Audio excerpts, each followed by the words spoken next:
This is Wendy Halley, and you're listening to Lucid Cafe.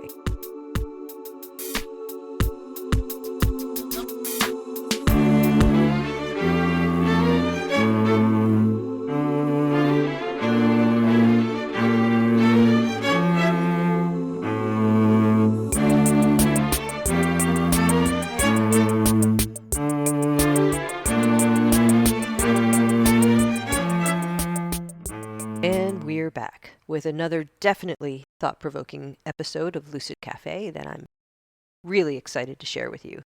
But before we dive in, one of the best ways to connect with personal power when you're feeling powerless is to become your own shaman. And now you can do that from the comfort of your own home by enrolling in the Become Your Own Shaman online course.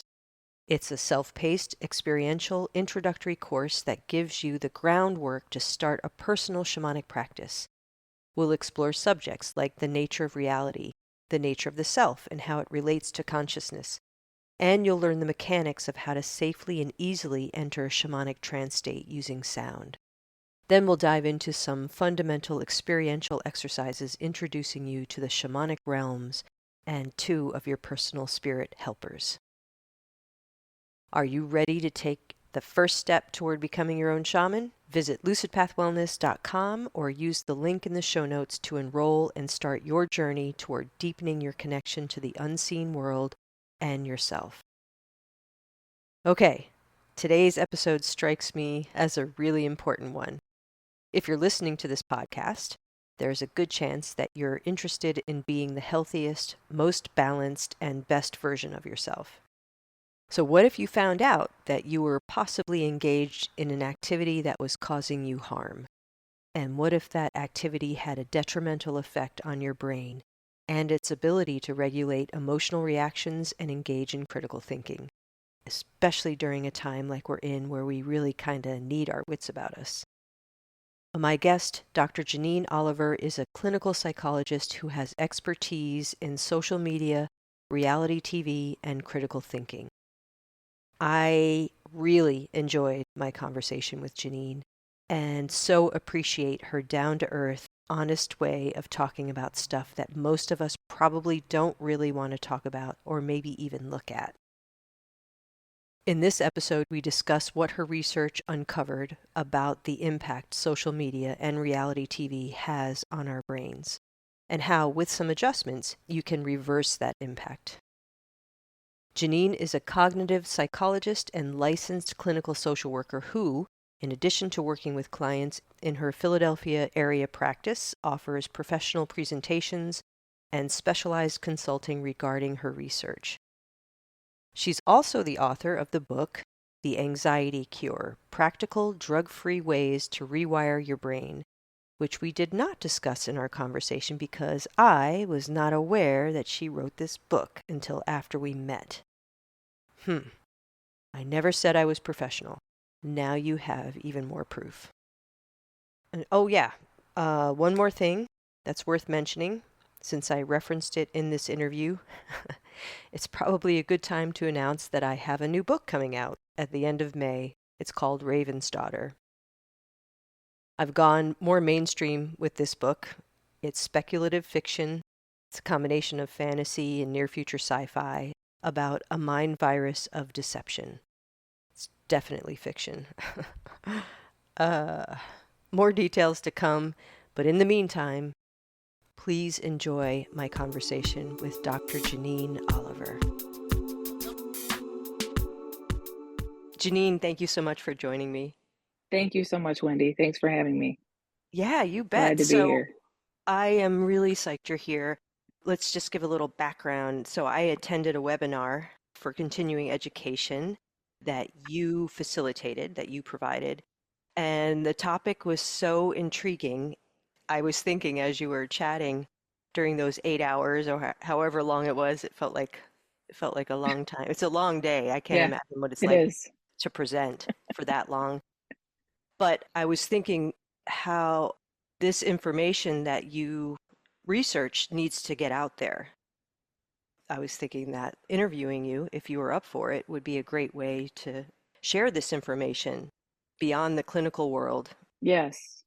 Right, right. I appreciate that. I really do. Yeah, I agree. So why don't you just give me a little bit of your background, like what you Hmm. do, how you practice, what your research has been about? Sure, sure. Yeah, absolutely. Again, thanks for having me.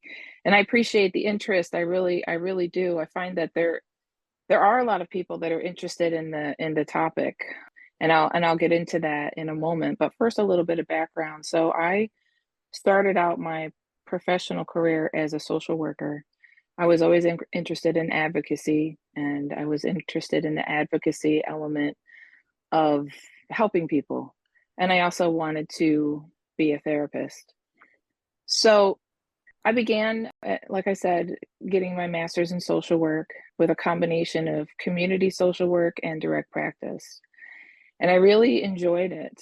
And then I took a short hiatus and traveled around a little bit, not too much in the American way of life, but I had always wanted to travel and thought that if I didn't do it when I was younger, I might not do it. So I traveled to Europe, I traveled to Greece, and that's just been something that I had always wanted to do, and I didn't really have a chance at young. So this is my mid 20s, and I kind of did the bohemian thing, which was really really good and interesting. I bet. Yeah, it was great.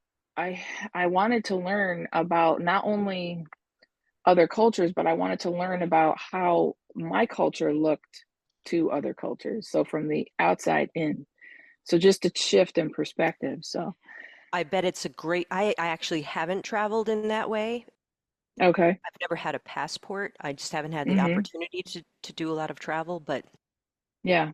I can't imagine how mind expanding and mind shifting it must be to be immersed in another culture. Well, for some reason, and that is like a everybody kind of has a drive, like an inner desire, I think. And it was something that I had always wanted to do. My one brother traveled, he was in the Air Force, and I remember him coming home all through, and he's older than me, he's significantly older, and I was very young, and I would remember him coming home from his travels with all of these, like, artifacts, it seemed. Like, one time he came home with wooden shoes, another time he came home with yeah, and I'm like, "Wooden shoes? That's awesome, like, where'd he get What's those?" that about? Yeah. Right? Another time he came home with, like, just this beautiful colored glass from Italy, these glasses for our mother. And so it just maybe that was the impetus for the inner curiosity, but it had been something that I had always wanted to do and kind of felt stifled, although happy that I was in college, but kind of felt stifled because I knew I needed to finish. So then I grabbed the opportunity when I graduated, and I just went. I got my passport and I went, and didn't have a lot of money, college student Hmm. situation. And I just, yeah, I just went alone, which scared my mother. But Wow, at that's any very rate, brave. yeah, Yeah. I mean, that yeah, I think we all have that kind of bravado when we're in our 20s. yeah. I wish I'd lost it a little, but Oh, you yeah, you're right though. You're right. And I love that about youth. I love that. There's like this invincibility that we all yeah, kind of feel, I exactly. think, which is really cool. The world So is my then oyster. Yeah, yeah, and I say that frequently to people at that age and beyond. So then I came back and I worked in the field of social work, and I decided, and I really enjoyed that as well. I worked in foster care system. I worked eventually in direct practice. But then I still had, just a really driving curiosity and a love of learning that that I'd always had from very young. I can remember my father taking me to the library before kindergarten. So it was just this magical place where everything was small, like me. Even some of the books were small, like the little Beatrix Potter. Yeah. So it was fascinating. So I decided to go back to school and pursue my doctorate in psychology. And so then I really stepped up the direct practice work and continued along that path. And that's how I ended up researching. the topic that you ended up seeing, which I'm really grateful for, which was reality television, social media, and its effect on critical thinking ability. And then here we are. Kind of short summation, but Yeah, no, that's in a perfect. nutshell. Yeah. To me, you were talking about the elephant in the middle of the room, what your research uncovered, Hmm. the phrase critical thinking. Yeah. And I was like, Yeah. she said it. That's I'm telling you, that's what was it's going through taken my some head. hits. It's I taken some could hits. imagine because it's like, It's hurting. so your research, talk a little bit about your Yeah. research and like what group you studied and age Yeah, and sure. Yeah, absolutely. So I had always been glad, like I had said before, like this love of learning had been something. And in my college days, that was something like I can remember being in the classroom and just wanting to be the smartest person in the room and wanting that and that being like a pretty common thread. And I'm not saying that it still is not present in colleges because I also teach at a local college. I'm a psychology professor there, which I love. So it's not completely gone. I don't want to paint this dire picture, but it's taken a hit, as we said before. And so I could just remember wanting to be the smartest person, wanting to learn and absorb the knowledge that these professors had, the other students in the room and everything. And so there's just this love of learning that I appreciated and wanted.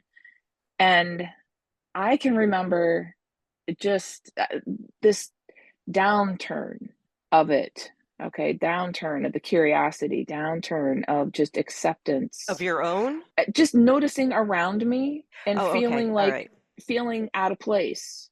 Like, what's happening here? Like, This is what amongst your peers or as you're amongst my teaching? peers? Yeah, Okay. amongst my peers, and noticing like a down, instead of an uptick, a downturn. And then I remember the what started my curiosity and the impetus for my research. I remember looking because we have to pick a topic, of course, and we have to find a gap in available information. And was this for your doctoral dissertation? Yeah, yeah. Okay. You have to people have studied critical thinking for a long time, but you have to find something that hasn't been studied or pick a niche and then study that to exhaustion. Or at least that's what it feels like. Yeah, I bet. Yeah, yeah. I often compare it to feeling like sitting in a tub in the middle of the ocean. At times, that's how it feels. We're in grad school, we're together. That sounds like a lot of fun. Yeah. In some ways, yeah, it really calls upon all kinds of reserves that you didn't realize you had. Mm. Just as a side note, when I was in graduate Mhm. school getting my Yeah. master's, I didn't get a doctoral degree, but I was a Mhm. TA for one of the professors to try to help pay for some of my very expensive Yeah. tuition. Right. And I edited dissertations for the doctoral students for APA Did you? I style. didn't Yeah.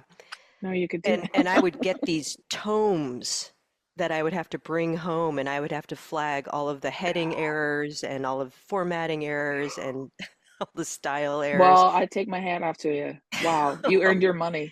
But just the amount of work that went into each dissertation, I was like, I Yeah. can't, yeah, anyway, but that's just my little, Yeah. little It was a lot, and deep appreciation for that. yeah, thank you, and myself too, and I just right. So that's you have to love reading a lot, digging deep, and you have to love your topic. And so when I was thinking about what I wanted to research, I wanted to do something with thinking and critical thinking. And I thought back to when I first entered college at 18. This was right around the time I grew up watching MTV, music Me too. television. Yep. And I think we all, yeah, kind of, our age. And what was the other? VH1. And there was actually music on it. Yeah, back when they had videos, yeah. Right. And I used to look I forward saw to it and everything. the inaugural MTV like when it first came live. I remember Did watching that. you? Yeah, Oh my God. it was Just like good stuff. 85, I think, or something like that. Yeah. Right. Right. And I remember this show that came out, Real World, Yeah. right? This reality show. And I'm like, what is this? This is never gonna catch. What did I read that wrong? Famous last words. Right? And I just thought, this is impossible. How could people? And there was a lot of good that was done on that show. Like I'm not even detracting from that. Like they talked about difficult topics. They talked about homosexuality at a time when there was a lot of fear. Right. They talked about, and it kind of organically happened, which I thought was good and compelling, but it slowly kind of disintegrated into this person shouldn't wear pink.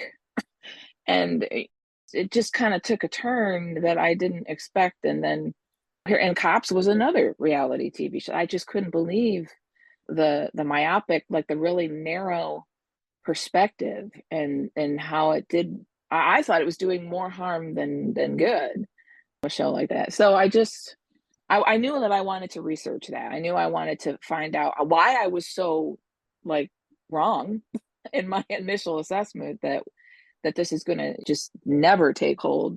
I felt like Jackie Gleason when he assessed Elvis. Oh, he'll never get famous. And then, wow, okay, wrong, I big didn't know Jackie wrong. Gleason said that about him. He did. Can you believe it? Oh, Anyway, too funny. both talented people. But obviously Elvis, everybody knows his name. Yep. So yeah, so I knew I wanted to look deeper into that, and I wanted to find out if there was a connection. And of course, social media was another venue that had become so popular, and I wanted to use that as another corollary in the overall assessment. So that's how I ended up researching it. Okay. Before we get to your findings, I think it would be helpful Mhm. for maybe this is not necessary, but I think it would be helpful to define what critical thinking is, especially from your Yeah, perspective. yeah. So it simply put is just deeper level analysis. It's not accepting what you read or hear or see at face value. It's questioning assumptions. It's questioning the person or entity that is giving forth the information. It's questioning motives. So it's in some is like deeper level analysis. Not accepting. I can remember my father saying, like, don't accept everything you hear. Ask questions Good advice. and yeah, and learn with that intent in mind to learn and to and have a conversation, have like a dialogue. I feel like what's happened to that? Like we're doing now, which is wonderful. But what's happened to that? It's a We're great kind of question. Yeah. we're in our spaces, and we don't have psychologists talk about we need to have difficult conversations that make us quote uncomfortable. Yep. You know, And it it's also important. can bolster connection too, if you think about it. Like if you're able to have a healthy conversation with Absolutely. someone about a difficult Hmm. topic, Yeah. it can actually, I think, increase respect Yeah. between the people, even if they end up disagreeing at the end of it. But Absolutely. And that's one of the things that I feel is so needed right now. We forget you how think? alike we are. It's not just a great phrase that I say at the end of yoga, like we're more alike than we are different. It's really true. It's 100% true. And when you brought that up about connection, I remember that's what Ken Burns does with his specials. He reminds us how we're all very similar, how we've gone through many similar experiences, and he tells it in a story format that we can Right. all relate to. So if somebody gives me a bunch of statistics, and I'm a fan, not of statistics, but of talking about them. Um, yeah, I have to admit that's yeah, Fun at not a cocktail strength of parties. mine. Yeah. That's probably why I don't get invited. At any rate, yeah, so you tell someone a story though, and you watch their brain. If you look at you may be familiar with these studies, but if you look at two people and they talk to each other and they're telling one person is telling a story, the neurons link up. There's a connection there that's literally neuron based and brain based.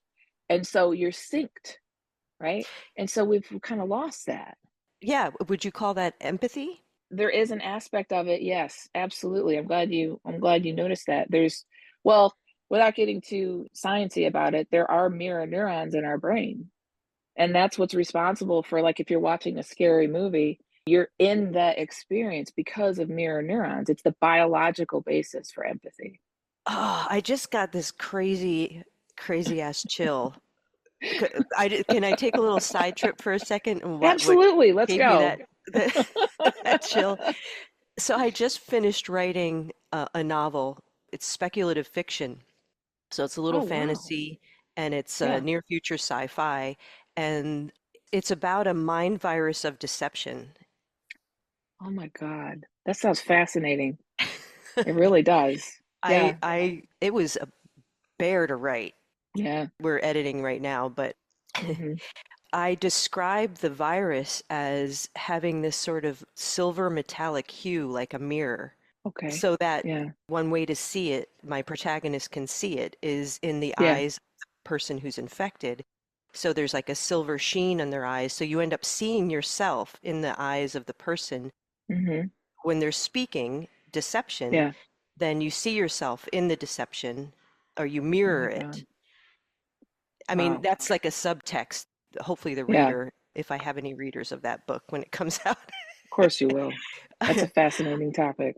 I would it, definitely read it. thank you. Yeah. Yeah, it's kind of it's Hmm. shapeshifty, and Yeah. a virus needs a host, right? So the story Right. has to fit the host. Yeah. Anyway, So they can see, right? They can see themselves in their own in the deception, practice of, yeah, yeah.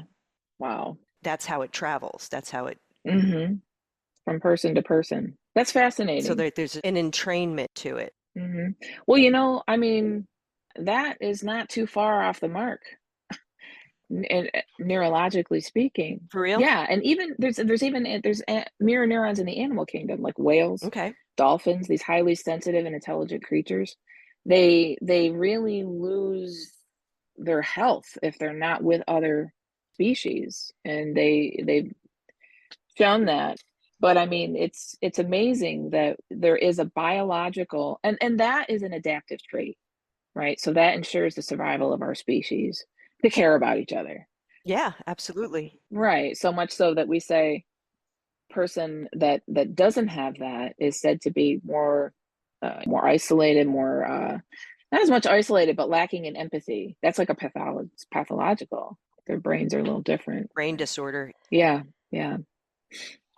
So fascinating.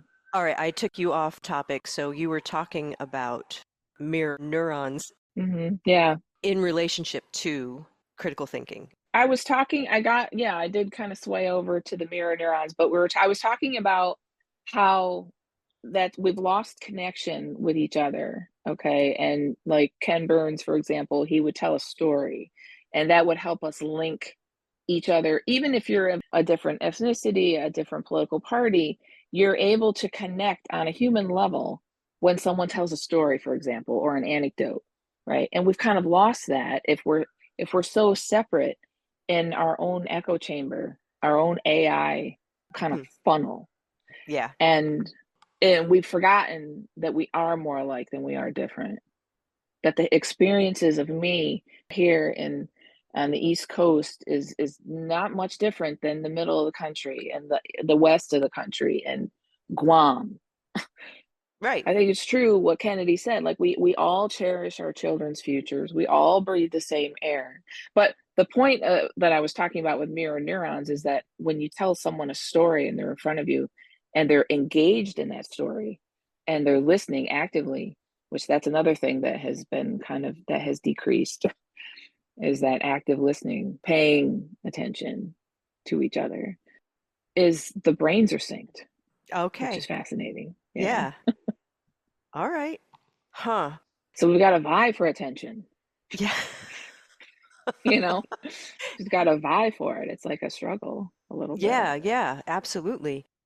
I mean, this is such rich territory to me. There's like so many directions we can go in.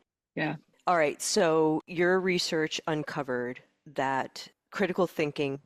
it's taken some hits, and there, as it relates to, so in other words, it's correlated. So just to be clear, it's connected to it. So it's not caused by. So in other words, Mm, it's connected to the more social media that's consumed, the more reality television that is consumed on a regular basis, the less a person is able to think critically, and that rises to a level of statistical significance, particularly the reality television, which is interesting. Probably because it's been more of a venue for a longer period of time than the Then social media. yeah, yeah. It is kind of like that train wreck thing. You can't help but look. Oh, no, it's true, it hijacks your brain, like, it seizes your brain, it seizes your attention, weeds everything out, it's a perfect distraction. Was your research able to uncover what it was about watching reality TV that has that impact? Like, what is it doing to a person or even social media? Yeah, so when we look at any screen, okay, it changes our brainwave to an extent. We slip into a more relaxed brainwave state that is more receptive. So we're receiving, I mean, that's why they spend so much money on these commercials during like high viewing times, like the Super Bowl. So it's like hypnosis. It is a type of, it is a type of psych. Okay, so I'm a hypnotherapist too, and that I'm glad you brought that up. It's a type of light trance. So it's like suggestive. Yes, exactly. Yes. A person under hypnosis is, well, the definition is a focused state of awareness where they're open to suggestion. You're open to suggestion, but that's deep relaxation. There has to be an induction and all that. So with these mediums, you're all just the screen itself, okay? It puts you into a receptive state where you are more open to suggestion, Okay. whatever is being programmed. So this is really important that people understand exactly, right? Because a fish in water thinks the I whole just world made a is wet. face. Yeah, a fish in water thinks the whole world is wet, and everybody's doing it. So it's ubiquitous, and it doesn't seem like it's a problem, but it is a problem because it's changing our brains. It's changing the way we think. It's changing the way we speak. It's changing the way we write. So it's quite huge, and its impact. And by that I mean like the mediums that we're talking about, the social media, the reality television, and what they do is they grab you, they grab your attention. A lot of times they're high conflict, and that engages an ancient part of your brain that doesn't think and reacts. That's what I wanted to really get to, right? Is that Yeah. that more Mhm. primitive part of our brains that is engaging. And can you Mhm. talk about what that entails, like what that looks like for any of us Sure. when that part of us is kind of front and center? Yes. Yeah, absolutely. So this part of the brain, I mean, we share with the most ancient animals on earth. And it's a wonderful part of the nervous system. It's an excellent, it keeps us safe, it helps us to be aroused, it helps us to enjoy like plays and wonderful things. So it's our emotion center, okay? But it's also a part of the fight or flight response. So this ancient part of the brain, okay, is our limbic system. It's our amygdala. Okay, that just means Greek for almond. It's a tiny almond shaped part of the brain that is our emotion center, but also fear. And so when we think, the part of the brain that's being used is this newer part, the cortex, the part I'm holding my hand on the top of my head, specifically my forehead, our frontal lobe area, but our cortex, the outer layer, the gray part that's folded in, that's new in terms of human evolution. It's only like 200 to 230,000 years old compared to the amygdala, which is ancient. So the amygdala and the primitive brain will always overpower the thinking part of the brain because it needs to keep you safe. It needs to because of survival have a greater influence. And when this part of the brain, when our brains were being formed, our environment was very different. It was what was called an immediate return environment. Like the flood either happened or it didn't. The storm either happened or it didn't, or the animal either got us or it didn't. It was immediate. Right. We didn't have chance to sit around and wait, and we're the descendants of all those warriors. So it's much more powerful. And it literally shuts off the thinking part. So is that always the case? It's either one or the other, or can they work No, in conjunction? they work in conjunction. And when you're at a low level of arousal, okay, you can see something and it can spike that ancient part of the brain and you can get excited.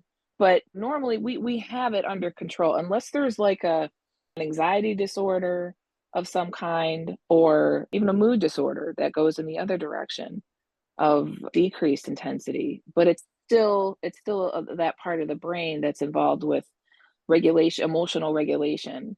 In that case, then their systems are more hyper aroused and they have a harder time extracting out of the fight or flight response. But baseline, it works in a symbiosis. The brain is wonderfully interactive. But when it comes to these mediums, hyper sensationalized conflict, encouraging conflict, like some, not all, of the reality television programming does, and social media as well. When we tap into that, it doesn't take long to take us out of thinking, active thinking, and put us into receptivity and put us into anger, put us into super funny.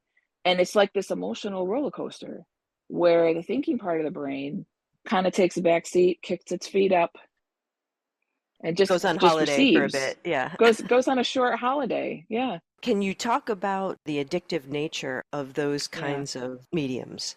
Yes, yes. I'm glad you brought this up, Wendy, because of the insidious nature of our phones and social media and conflict-ridden reality television. They are addictive because they do engage that primitive part of the brainstem and the hindbrain. Okay, we don't realize that it's happening. If you wake up and the first thing you look at is your phone before you do anything else, and you have to have it with you, and you well, I think we all kind of panic if we think we lost our phone.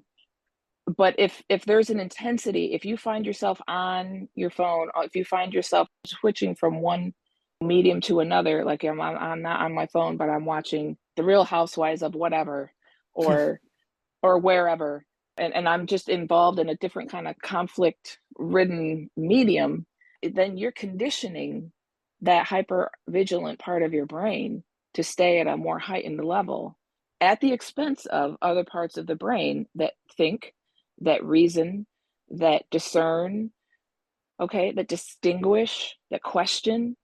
So it's conditioning over time. And so the brain is plastic.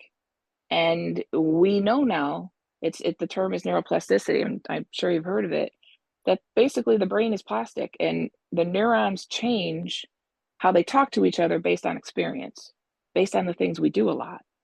So that's the insidious nature of the addictive component. You're suggesting that because of the addictive nature, it's actually transforming the wiring of your brain?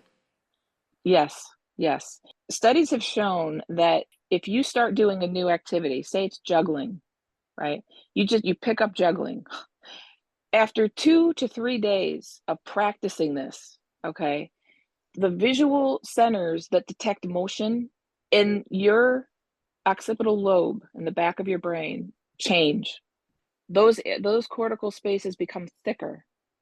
So that's very fast, to only 2 to 3 days. Okay, it's a slight change, but it's still a change.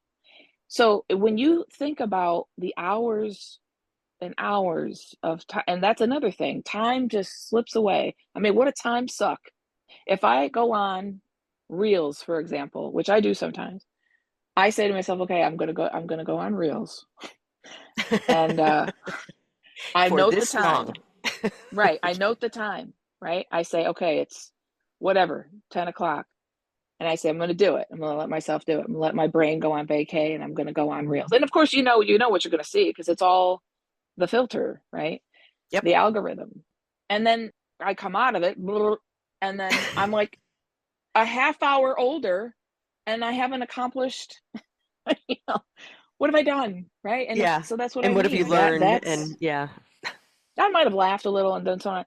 But again, that's what I mean. It slips away because the blood goes out of this part of the brain and it goes into a different part, and that's the hook. That Okay. is the hook, and we don't realize time it slips away. So the blood goes Yeah. out of the frontal lobe and into, That happens more if you're upset, right? If you're okay. you know the feeling, like if you see something online and you're upset, and you're like, I'm gonna pound the keyboard and let them know and show them whatever. And you're in that moment, right? Right. Where you're doing like a rant or something on whatever social media. And that moment, the blood does leave the thinking part, okay, because you're upset. And that's why it's so hard to control. And it enters into the ancient part. And then you're in the grip of, okay, that primitive need for safety. And you're not necessarily thinking. You're not using this part of the brain, logic Mm, and reason. Yeah. right. So it's not too far a stretch then to look at the current state of American culture. And I Yeah. mean, you can also Yeah. expand out to other cultures because you hear Sure. things, Yeah. Yeah. trends and such, hmm that this is playing a role, perhaps, in how the divisiveness. Absolutely. Okay. I know it's tricky Absolutely. territory to talk about, but No, yeah, 100%. Like it is very now there's been times obviously in our nation's history that we've been polarized, that we've gone through a civil war. I mhm, mean, obviously there's been times that we've been very polarized, but there is a there's a level now that is added to where trust and fear mm, have really risen and afraid of the other, the quote other, right? And that what that we were talking about earlier in the podcast, that idea that we're more alike than we are different is all but forgotten I know. completely. It's very clear and sad. Yeah. Yeah. And these algorithms, okay, unless there is responsible technology, which there's a push for that. I don't know if you saw The Social Dilemma, but that was an excellent show. Tristan Harris is doing a lot of work with that. Right, responsible, yeah, which we need. We if nothing to balance this equation that's so tipped to polarize people, to get them to not even think about like, okay, so you see a R or a D at the end of a name, and then instantly it's like, oh, they suck, Yep, exactly. and it's just closed. Judgment is made. Yeah, judge and jury and condemner, and all in one, all in And one. you don't even know the person's story. You don't know Right, how they got right, there. yeah, Now, yeah, it's unsettling, definitely unsettling. right. And a head scratcher too. I mean, I've been finding myself scratching my head a lot. Yeah, Maybe I can attribute it to the fact that I don't have a cell phone. I wow, yeah, that's good. that's that's the reaction I get. It's like either how do you manage that or wow, I wish. Yeah, Yeah, I mean, I have an iPad. yeah, I'm not very good with the social media, so I don't do a lot of that. But I have mhm, gotten on the reels on Instagram, and yeah, yeah, it's like, oh shit, reel I you get in. what Janine's talking about. It's like, oh my god, I'm a goner, and Yeah, it doesn't have anything to do with intelligence. This is behavior psychology at its best. which is good to know, right? Yeah, it really is, like, we're no more evolved than, like, the neighborhood Rottweiler or something, because 'cause we're just boop. But what you just said levels the playing field, though. So it's not specific to Right, IQs, not at all. it's everyone. Having a brain, Cool. Yeah, okay. that's it. Yeah, Man, all right. absolutely, and that's what contributes to the addictive nature of it too. Basically, now we all have different talents and abilities, but basically, our primitive ancient brain is the same for everybody. It's the same for everybody. Mm-hmm. Yeah. So we're all in the same boat when it comes to that. And I do find that phone fasts are good to practice. So you're not having a phone is like you obviously you can get out in the world without having It's one, but probably going to get trickier and trickier as time goes on. yeah. Yeah. Let me just add another little. Mhm. As you were presenting the webinar, Yeah. however long ago it was now, I was thinking about, because I taught at the local community college for like 15 years and really enjoyed it. I Mm. would teach the weird classes That's like cool. science and spirituality, and I created a course called the Psychology of Consciousness, and I taught a humanities course called the Vampire in Literature, Film, and Culture. And then more Wow, that is recently, so cool. Yeah. I taught world mythology through Mhm. the English department. The last semester I taught, which was in the spring of 22, it was torture. Really? Yeah, it was really hard.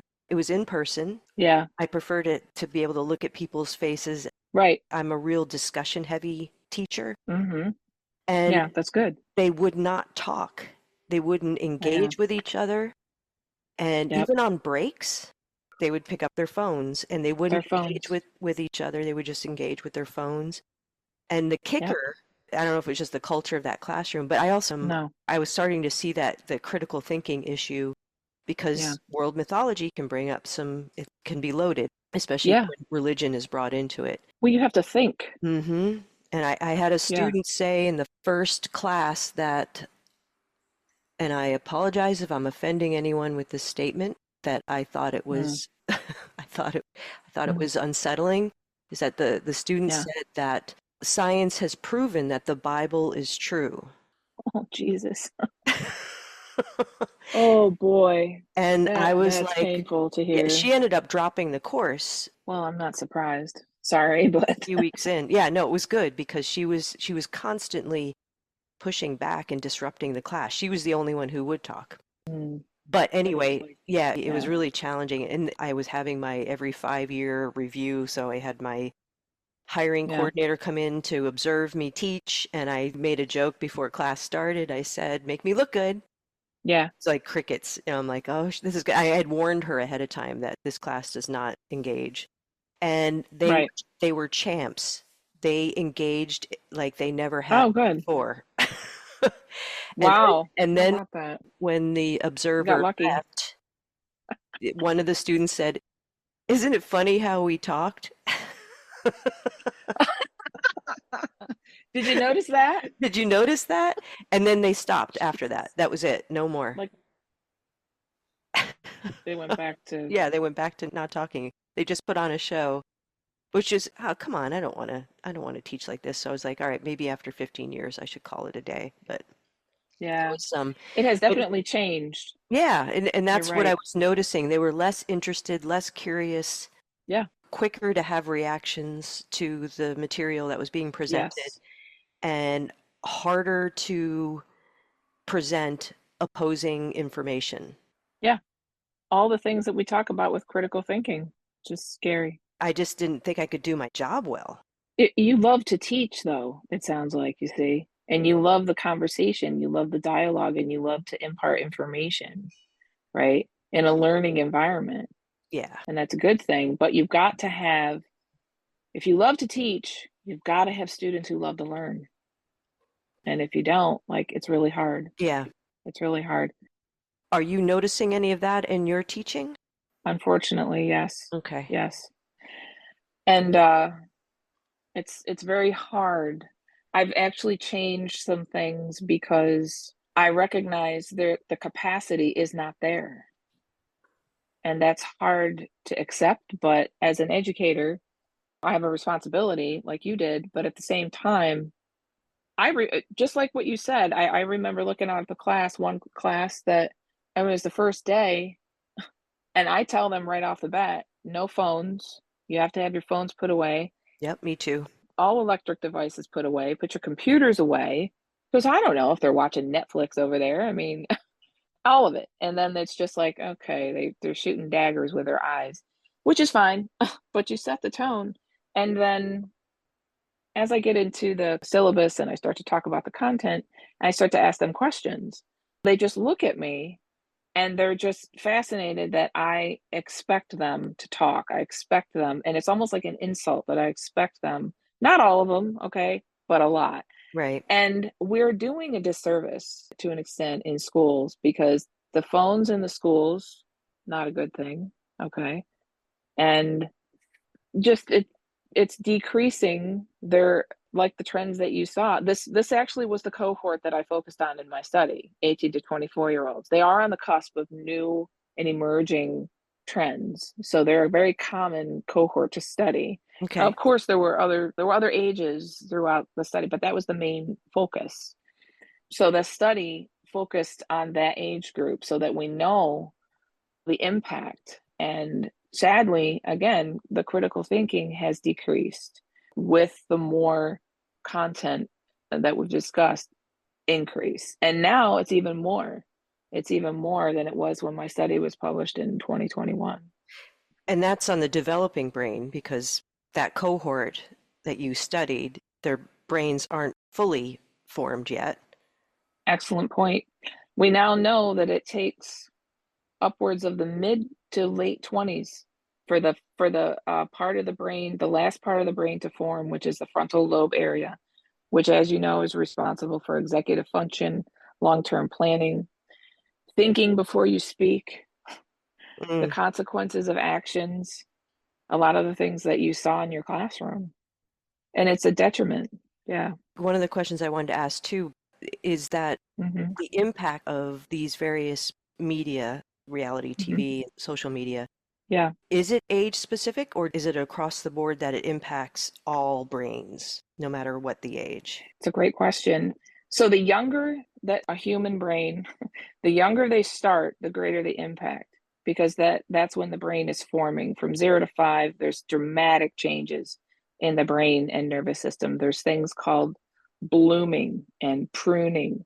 That's what accounts for the increased brain weight. So literally the brain is growing and changing in key areas involved with connection and the speed of processing. It's creating the foundation for that. Okay. So if I see a 5-year-old with a phone, I mean, and why is it that there's no warnings out there? Like there, all of the other stuff that's connected with kids, there's like a warning. Even like a card. I was looking for a card the other day, like a birthday card, and I see like the googly eyes, and it's Uh-huh. like warning: your child could Choke on these. swallow the googly eye. Yeah. Right. And it's like, okay, yes, true.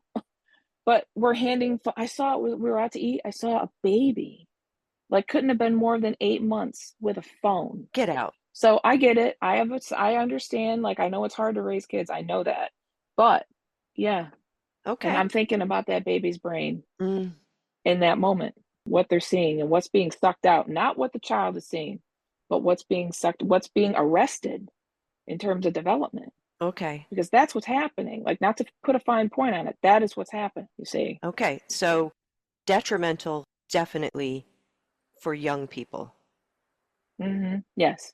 And okay, so older, like I'm 50. So like older is, so you haven't had that experience during the critical period, which is from 0 to age 7. And then afterward is the sensitive period in terms of developmental growth of the brain and nervous system and the body as a whole. But we're specifically focusing on the brain and nervous system, which animates everything in the human body. So afterward, like, we didn't have, you didn't have such a great impact during those developmental stages. But as we get older, we've noticed that when, okay, there are changes because of the brain's sensitivity to experience and what we do regularly.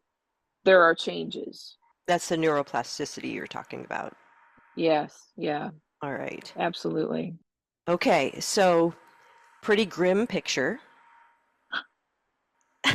But because of neuroplasticity, that means the brain can change at any age. Absolutely.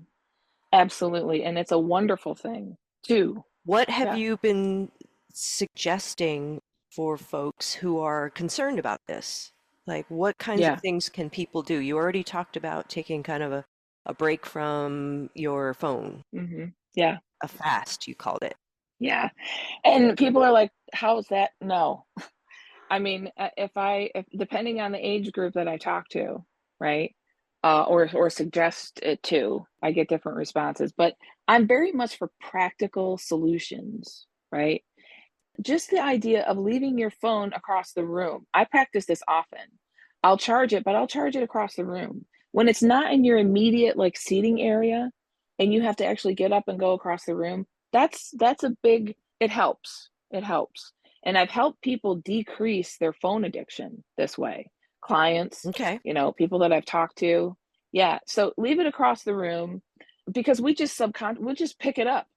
we'll just pick it up without any real reason in mind. We'll just pick it up and look at it and start scrolling. And One of the things I've noticed, I was just sitting with some friends the other day, and one of my friends had her phone on the floor. We were sitting on the floor, and the hmm screen lit up. hmm And immediately she went from the conversation to the screen and looked at the screen yeah, yeah. and then was disengaged. Pavlov's dog. Yeah, That's what we exactly. are. We are that on the phone. Yeah. That's addiction. Yeah. So if we define addiction as the loss of autonomy, we no longer have control. The thing has control. That's a hard thing to admit, right? I mean, that's why a Yeah. lot of People don't admit it. folks Yeah. don't want to admit they have addiction to any substance or behavior. Right. Right. It's hard to admit that. It takes a lot of humility. Yeah. And also, I don't want to give this up. I like this. Yes. And the pleasure component can't be underestimated. Yeah. Like it's a dopamine. It's like, and dopamine is a wonderful chemical. And so is serotonin. But the thing is that it gives us the illusion of connection, right? We're not Ooh, connected. that's a great point. Can you talk a little bit more about that before we get back Yeah. into more sort of remedies or things that people can do? Sure. Yeah. And I do want to talk about antidotes. Yeah. It gives us the illusion that we are connected. But as I talked about the example before, when you tell a story, you you tell a story and your brain links up with the person that you're listening to because you're involved in an a meaningful level. You're involved in the story. You're literally connected with what they're saying. Okay. So we've lost an element of that when we're alone, physically alone, or when we're surrounded by other people, but we're on our phones.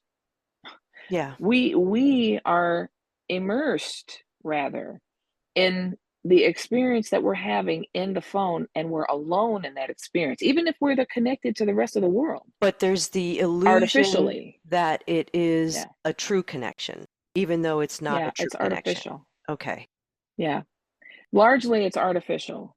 So when someone is scrolling through TikTok or Instagram Reels Yeah. or on Facebook, whatever they're called, I don't know what the fuck. Yeah. But No, you got it right.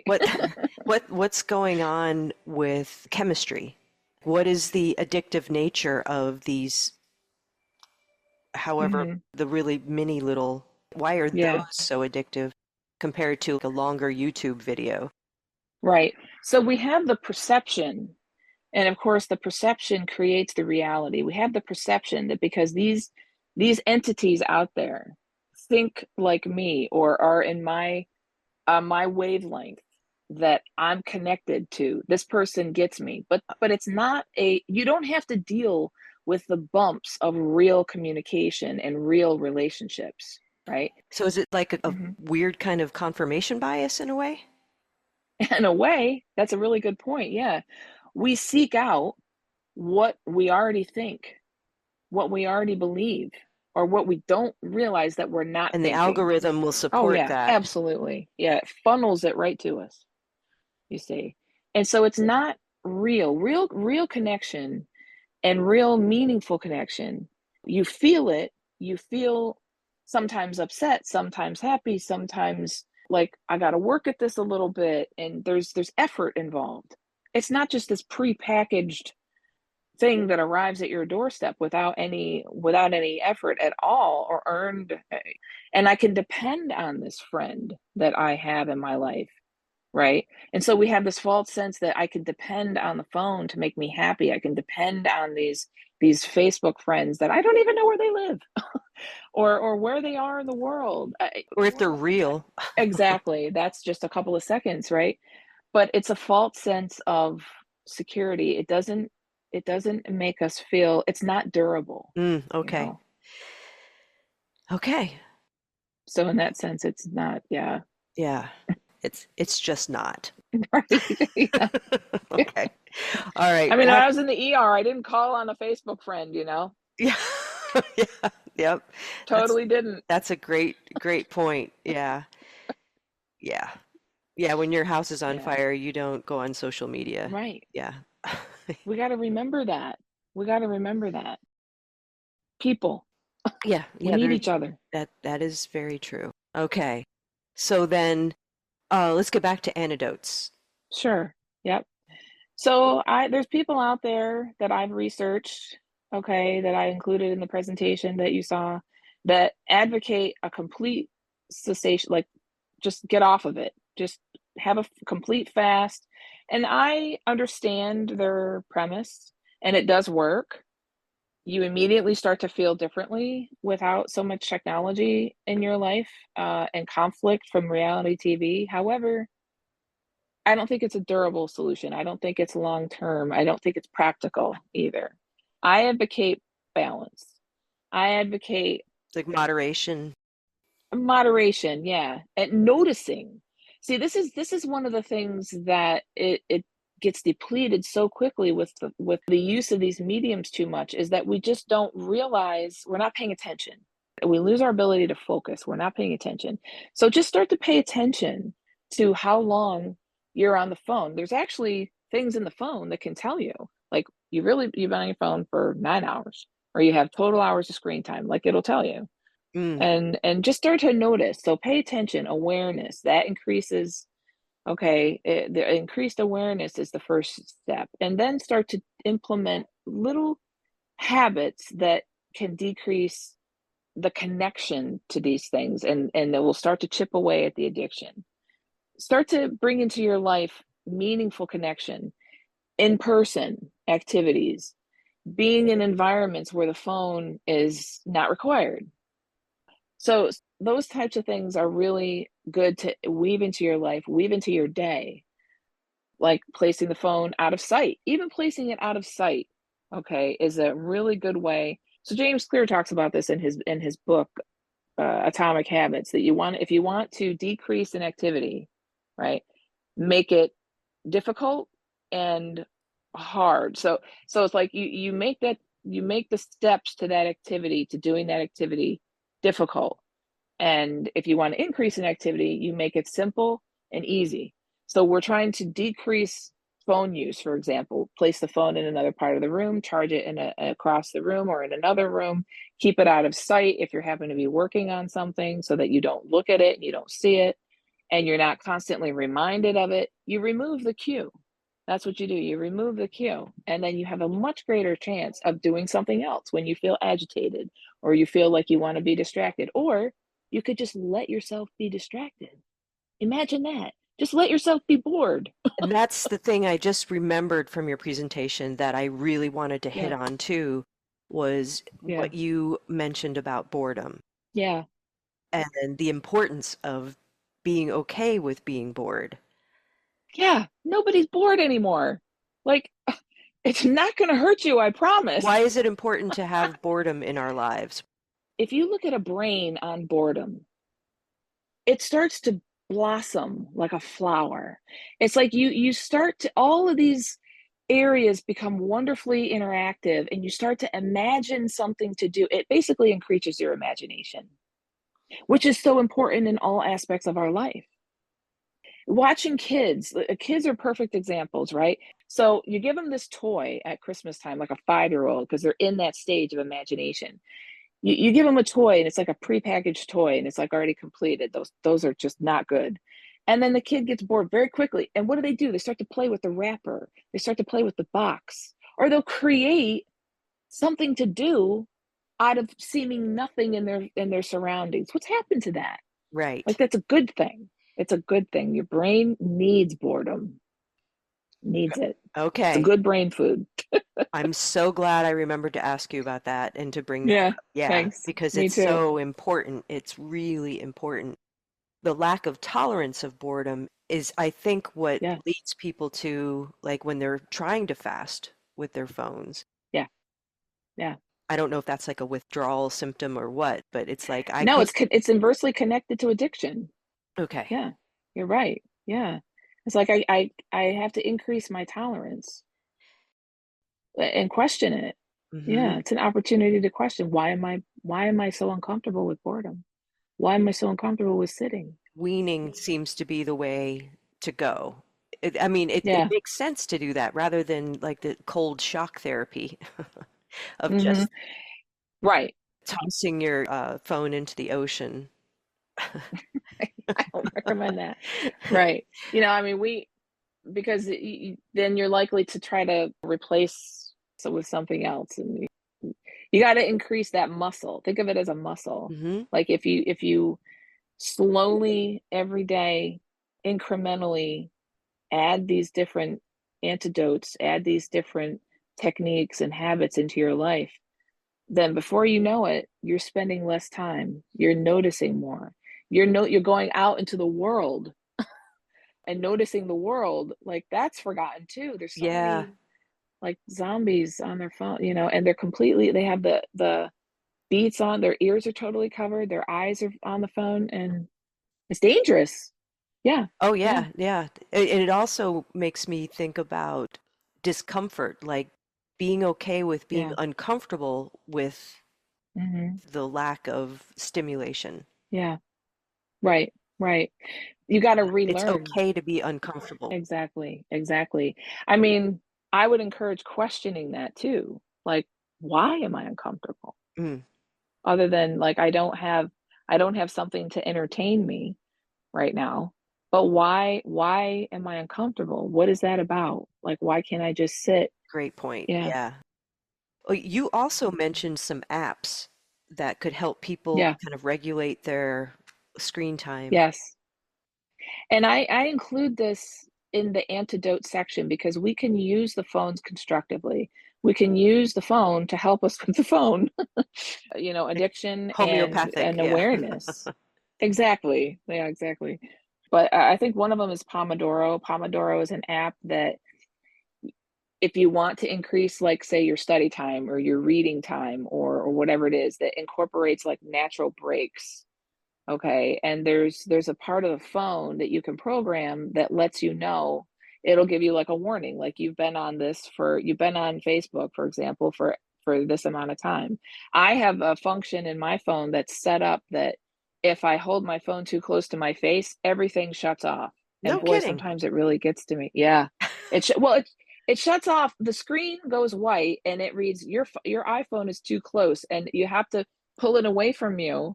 I have to pull it away from my face, and then the function key comes shows up that lets me say, okay, That's it's far enough. I can. fascinating. It's like your phone has its own set of personal boundaries. Yes, but we've got to implement them, You have to set them and up, put them yeah. in. But then I'm made aware of how quickly this can happen. Like I'm holding it too close. It's not good for my eyes. Huh. It's not good for my head. I have too much. Yeah, Yeah, yeah, okay. yeah. One of the other things you mentioned in the presentation that you did was Hmm. how valuable reading is. Yeah. Yeah, and right off the bat, I admit my bias. Okay, I mentioned early on, my father took me to the library when I was very young. But bias aside, reading has been shown, and I looked at this in my research. Reading is wonderful brain food because you are creating a picture, well, obviously with fiction, but with even with academic reading to less of an extent it encourages the creative process and it engages left and right hemispheres. Okay, so the right hemisphere is like right in the moment and what's happening now. It's more associated with creativity. The left hemisphere is more analytical and is like past and future and planning, language, all of that. It wonderfully integrates the two. The visual cortex kind of has this mini movie playing of what's going on with what the author is trying to impart, and so much more than that. Like you're able to understand, say, for example, the book 1984, written by George Orwell. In one of the research articles that I read, the teacher is talking about the book in class, but she's also asking the students who have read chapters in the book, and she's asking them to draw parallels between, okay, so we're talking about totalitarianism. George Orwell's talking about that in the book. How can we relate that to what is perhaps happening in certain parts of the world today?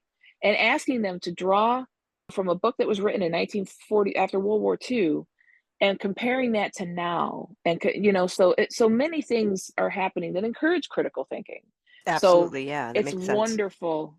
Yeah, it's a wonderful Unfortunately, one of the articles that I read was called Reversing Readicide. What? Yeah, so it's the decline in reading that has happened. People are Oh, reading less and less and less and less.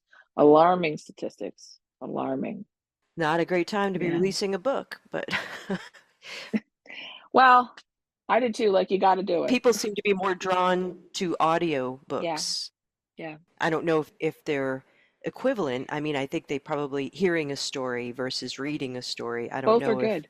Both okay, are all very right. good. They engage the brain. Okay. I listen to books too. I read books with my eyes and I hold the physical book, but I also listen to books, and there's some books that, You're a caveman, yeah, yeah.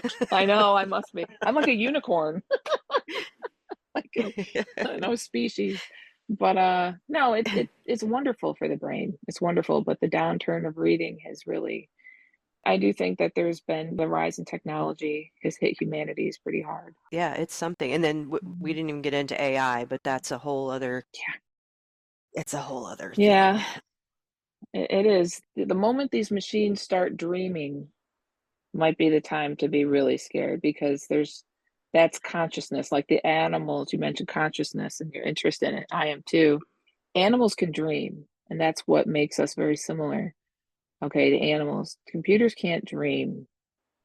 And I heard an AI tech friend of mine say, yet. I'm like, I don't know. Oh, I don't think that's ever going to happen. my logical mind can't make sense of how that would come to pass Right. because I guess that begs the question of what is consciousness? Is it something that can be generated Mm-hmm. artificially Mm-hmm. in humans or any creature? Yeah. I subscribe to the idea that more kind of indigenous concept, Mm-hmm. and also through my direct experience, that everything has intelligence Yes. that you can be in relationship with Yes. plants, Absolutely. animals. Yes, I agree. The quantum. Is that a form of consciousness? Yeah. I would suggest it is. And I mean, I think there are different types of consciousness. So Mm-hmm. it's Yeah. tricky territory. Yeah. Machine consciousness, I don't know about that. Like, I'm trying to imagine, Mm-hmm. I mean, if intelligence equates to consciousness Mm-hmm. is an important factor in it, Mm-hmm. then yeah, who knows? I don't know. It's I interesting. can't speak to it really. So other than to kind of speculate, Yeah. It's very interesting. But if the brain is the physical, the mind must be its counterpart in the non-physical. non-physical, right? And so consciousness is there to an extent. I think there's both. Yes. Yes. Like each cell has its own consciousness. Yes. Right. Absolutely. That's an unconscious process. Like we're not aware of Right. what processes That they're they engaged in. merrily go about doing. Yeah, but then we have this idea of a self, and that's a whole different kind of consciousness, Yeah. an awareness Mm-hmm. of you and me having this conversation and listening to the words, Right. and Right. anyone who might be listening, they're listening and engaging Yeah. with the content. That's different than your lung cells listening to a podcast, right? Right. And but they have their own entity. They have their own entity within the entity within, and it's fascinating and amazing to think about that. And I've done a lot of, yeah, I'm interested in that as well, the metaphysical and the quantum. And they're finding out more and more and more. And I think that when we focus less going outward and focus going inward, we'll find out more. We'll find out more about all of this. Imagine that. Yeah. Yeah. All that wisdom is right there for It any of is. us to access. It's just a matter of getting through the noise of our interior worlds, I think, Mhm. because it's there. It's generating Mhm. all the time insights and intuitions and stuff, and Right. our noise gets in the way, I think, of us perceiving it. It does. And there's so much vying for our Yeah. attention. And so, slowing down, like Andy said, there's more to life than increasing its speed. Sitting, being contemplative, noticing your life, noticing your day, noticing the energy of your life, going inward. Buddha says, inquire within. These things are also, I think, antidotes to the noise that's out there. Yeah. Beautiful. Before we wrap up, any other anecdotes you hadn't mentioned yet that you think are worth Well, kind of bringing up? yeah, I would like to mention that if you're trying to Nature. absolutely. Nature, your brain changes on nature. Being in nature helps connect you to your nature, I think, in a way that nothing else probably on earth can. Meditation is wonderful for helping relax your body, relax your nervous system. We sleep to rejuvenate our brain and nervous system, not so much for the body, but to rejuvenate this wonderful system that we have. Meditation helps so much with that. And yes, being in nature is one of the best things. If you meditate in nature, you're getting like so many benefits all at once. If you can do that, I encourage it daily. You're just doing your private practice, right? I still do the presentation that you saw. I do that, those periodically. I talk about topics and present topics to schools, to administration. So I'm very much involved with that. I enjoy imparting this information. And I do my private practice with clients. I teach meditation at the local YMCA, which I enjoy that very much. I teach yoga also at the YMCA. I teach yoga for free No kidding. out in nature. Yeah, during the pandemic, I did that all the time. You know, I have a group that I run where we go outside in nature, we hike, and I taught yoga. I'll invite people to come to yoga, and yeah, because it's a wonderful, unifying, relaxing thing to do. Yeah, Absolutely. Yeah. it was really, really good. So I love that too. And you're in Pennsylvania? Yeah, I'm in the Philadelphia area. Yeah, a lot of woods around me. Okay. Philly. Yeah. All right. So if someone wanted to reach out to Yeah. you and get more information or maybe Hmm. want you to present Yeah. Yeah. I have a somewhere, like at a school somewhere or something, or Yeah, I appreciate you bringing that up. I have a website. It's just drjanineoliver.com. okay, I'll put that in the show notes so people can find it Thank you. easily. Thank you.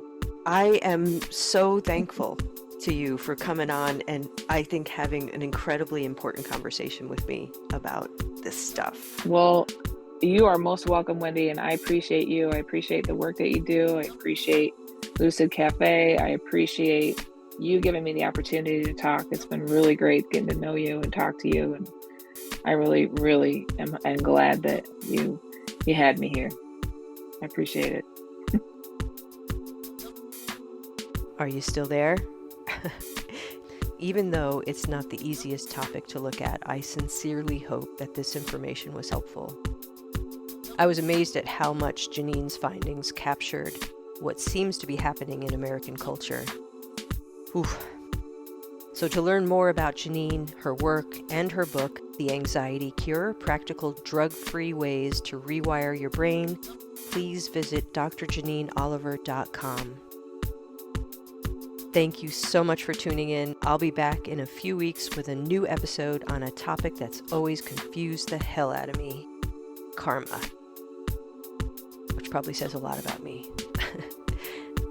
Until next time.